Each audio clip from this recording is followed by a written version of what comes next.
Bosku, aduh rame banget ini. Saya nggak buat klarifikasi sih, ngomong aja lah sedikit ya. Saya bilang seperti ini supaya keluarga saya itu nggak mikir macem-macem aja. Maksudnya kasihan lah kalau baca-baca komen tuh Paula suka kepikiran. Oke bosku, saya coba jelasin. Aduh, capek deh. Oke, jadi kejadiannya itu seperti ini. Jadi bermula dari Kiano, saya tutup dulu ya, takut banyak suara. Oke, jadi bermula Kiano sih ngajakin saya jalan, bosku. Habis itu ya, sudahlah saya jalan sama dia. Nah, bermula dari sini ketika saya keluar dari rumah sakit. Tiba-tiba ada orang lah mendekati saya pakai motor.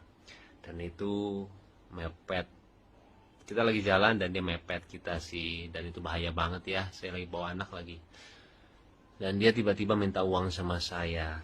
Aduh, ampun, kalau misalkan bosku ada di posisi saya waktu itu mungkin akan persepsinya beda banget sih melihat kejadian ini, dan mungkin ya sangat berbeda lah dari cara dia ngomong, dari cara dia minta, itu nggak banget sih. Jadi saya bilang apa ya, ketika kita tidak di posisi orang tersebut susah sih untuk bisa melihat kejadiannya sebenarnya ya. Dan waktu itu saya juga nggak marah kok. Saya bilang, Pak, bukan dengan cara seperti ini ya. Saya bilang jangan, nggak baik, saya bilang, dan itu nggak marah-marah. Akhirnya udah, saya lanjut lagi, dan akhirnya ketika saya naik motor sama Kiano, dia teriak di belakang, "Baik, minta uang Im minta uang." Saya lihat dia masih ngikutin saya. Saya paling kesel sih orang seperti itu ya.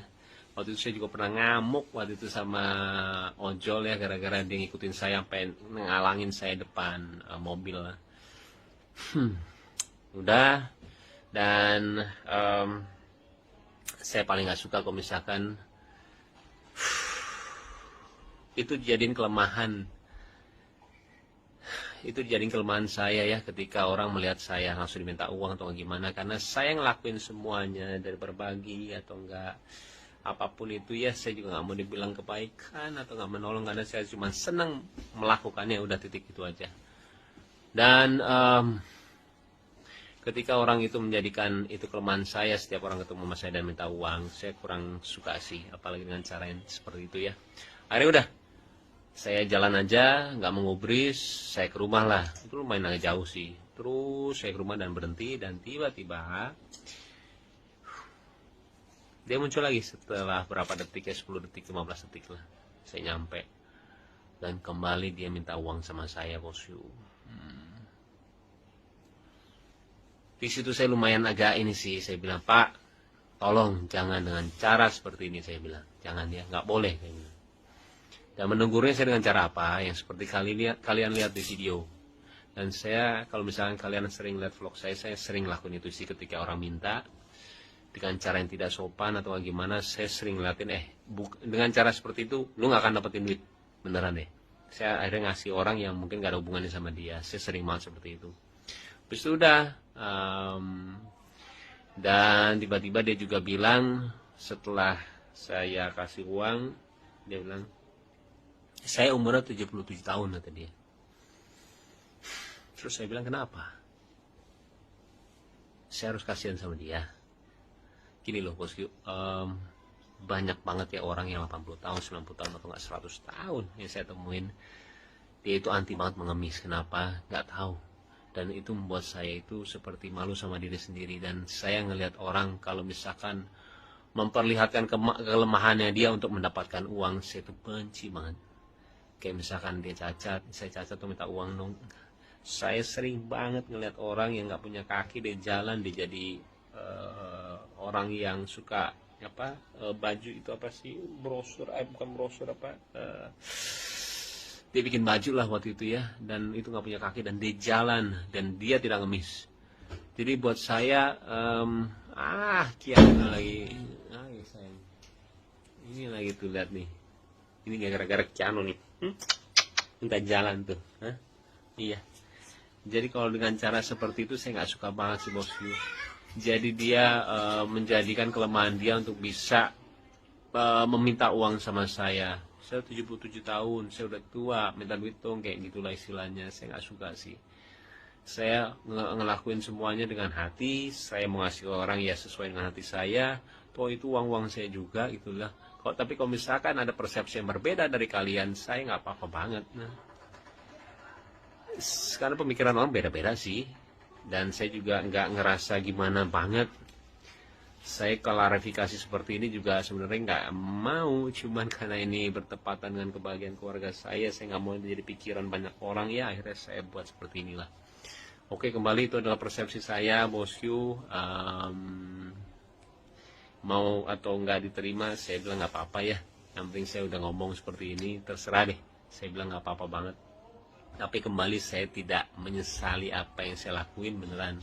Tapi kalau misalnya ada pihak-pihak yang tidak suka, saya minta maaf ya. Tapi ya itu diri saya mau jadi diri saya padanya sih, nggak mau munafik gitu loh. Kalau misalnya yang nggak suka, ya udah, emang pasti ada orang yang nggak suka dan suka gitu loh. Sesimpel itu sih.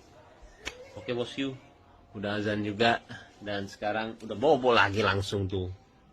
Ih, kayak Korea ya. Sehat-sehat ya sayang, ini juga baru dengar tuh.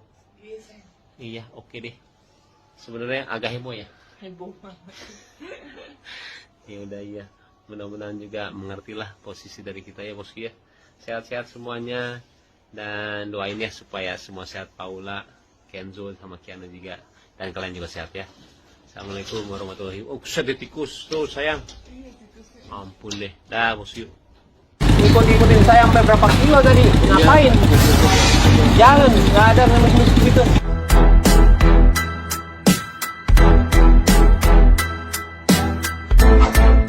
Banyak publik kini menghujat Baim Wong, dan akhirnya Baim Wong buka suara perihal sikapnya kepada kakek tua yang viral di media sosial. Sebelumnya banyak warganet menilai sikapnya tidak sopan dan menyayangkan tindakan Baim Wong yang tidak lebih dulu mendengarkan penjelasan si kakek.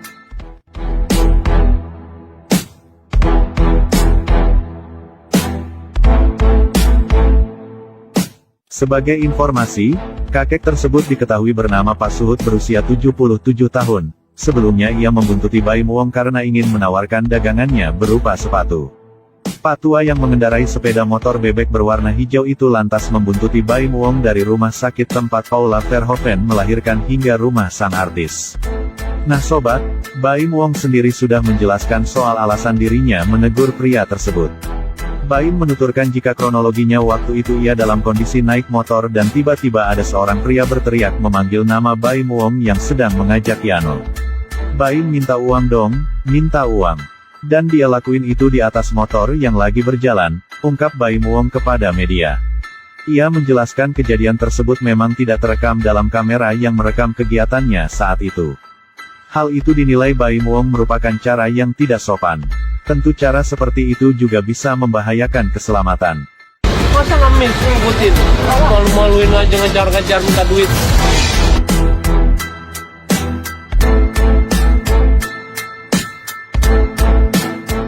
Baim Wong juga mewajari penilaian orang terhadap dirinya karena tidak semua kejadian direkam dan dia perlihatkan. Baim Wong juga menyoroti bagaimana netizen yang menilai dari satu sudut pandang saja. Akan tetapi, Baim Wong juga tak mau menyalahi persepsi orang. Suami Paula Verhoeven itu menilai wajar setiap orang punya pandangan berbeda-beda.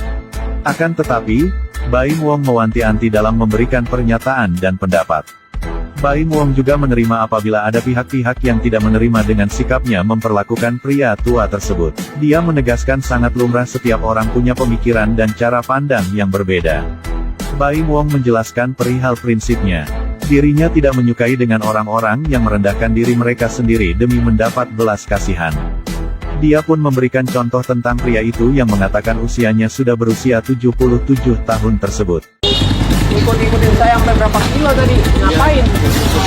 Jangan, nggak ada ngemis-ngemis gitu.